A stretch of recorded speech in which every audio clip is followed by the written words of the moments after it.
आज मेरी और मेरी मम्मी के बीच होने वाली है डम्पलिंग्स की जंग। तो मैं बनाऊंगी राइस पेपर से डम्पलिंग्स और मेरी मम्मी देसी मेथड से बनाएंगी डम्पलिंग्स।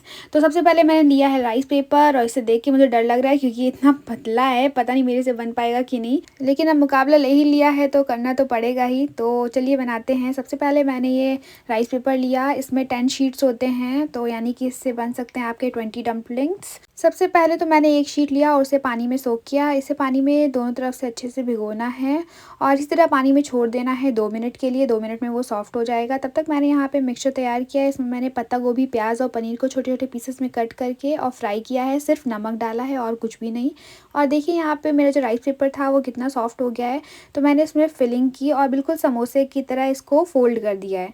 तो देखिए कितने ईजिली ये बन गया है। आप चाहें तो इसको बाकी तीनों तरफ से भी मोड़ देंगे तो ये बिल्कुल एक पैकेट की तरह तैयार हो जाएगा। दूसरा तरीका ये भी है कि आप राइस पेपर को लीजिए और उसको अच्छे से फोल्ड कर दीजिए और उसको ऐसे ही लपेट कर जैसे मैंने बनाया है उस तरीके से भी इजीली पैकेट तैयार हो जाएंगे। और मैंने देखिए इतने सारे पैकेट तैयार कर लिए हैं और उसको स्टीम पर लगा दिया है। अब मैंने सोचा क्यों ना इसे थोड़ा सा क्रिस्पी भी बनाया जाए, तो मैंने कुछ जो डम्पलिंग्स थे उसको यहाँ पे हल्के से ऑयल में रख दिया है 5 मिनट के लिए। एक तरह से जब वो पक जाएगा तो मैं उसको पलट कर फिर से दूसरी तरफ से पका लूँगी। इस तरीके से वो बहुत क्रिस्पी सा बन जाएगा। अब बारी थी दोनों ही डम्पलिंग्स को टेस्ट करने की कि कौन सा ज़्यादा टेस्टी लग रहा है। एक ओरिजिनल कोरियन डम्पलिंग है और दूसरा थोड़ा सा इंडियन फ्राई क्रिस्पी सा डम्पलिंग है। तो देखिए सबसे पहले मैंने स्टीम डम्पलिंग्स ट्राई किए। इसको मैंने मोमो चटनी के साथ खाया है। कोरिया में इसे सोया सॉस और चिली ऑयल के साथ खाया जाता है, लेकिन वो मुझे अच्छा नहीं लगता, इसलिए मैंने मोमो चटनी बना लिया था और ये बहुत ही यम्मी लग रहा है।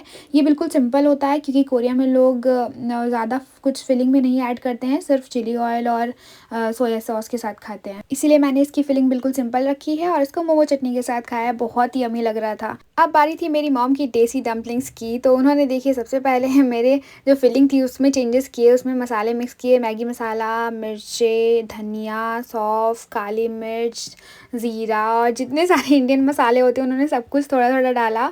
तो मेरा मतलब मन करने लगा क्यों ना मैं टेस्ट करके देखूँ, और मैंने खाया तो मेरे तो इतना मज़ेदार लगा ना, मैं तो सोच रही थी लगता मैं हारने ही वाली हूँ। उसके बाद मेरी मम्मी ने लिया ये राइस फ्लोर। इसे मम्मी ने खुद ही चावल को भिगो कर उसके बाद उसे सुखाकर देन इसे मिक्सर में पीसा है और यहाँ पे पानी बॉईल हो रहा है और मम्मी इसी बॉइल्ड पानी से उस राइस फ्लोर का डो बनाने वाली है।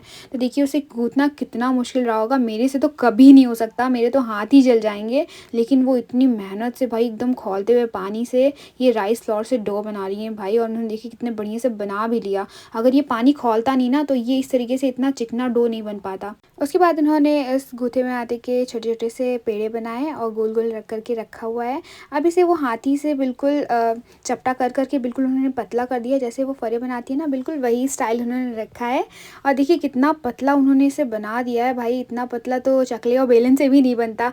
और इसमें उन्होंने फिल किया ये जो फिलिंग थी पनीर और पत्ते गोभी और प्याज की मसाले डाल, और ये देखिए उसको ऐसे बंद कर दिया। और इस तरीके से उन्होंने कई सारे फरे जैसे शेप के डम्पलिंग्स बनाए हैं और यहाँ पे देखिए सारे ये फरे स्टीम पर उन्होंने लगा दिए हैं। और देखिए एकदम इतना गर्म और इतना मस्त ये दिख रहा था ना, तो मेरे से तो रहा ही नहीं जा रहा था। उन्होंने यहाँ पे हरी चटनी भी बनाई थी, धनिया और मिर्ची की, लहसुन की, और यहाँ पे मैंने ये मोमो चटनी भी ली थी। सबसे पहले मैंने मोमो चटनी के साथ खाया तो मैंने एकदम डुबो के खाया मोमो चटनी वाला, इतना मुझे मज़ा आ गया ना, मैं तो अपने वाली डम्पलिंग्स भूल ही गई थी बिल्कुल। मतलब ये मिल जाए तो मुझे वो राइस पेपर वाले डम्पलिंग्स चाहिए ही नहीं। फिर मैंने सोचा चलो अब इसे ग्रीन चटनी के साथ भी खाते हैं, तो मैंने इसे ग्रीन चटनी के साथ खाया और ग्रीन चटनी के साथ ये भाई इतना मज़ेदार लग रहा था, मैं सच बता रही हूँ। आप सारे कोरियन और चाइनीज़ सब कुछ भूल जाएंगे इसके सामने। और इस देसी डम्पलिंग्स के लिए तो मैं 100 बार हारने को तैयार हूँ।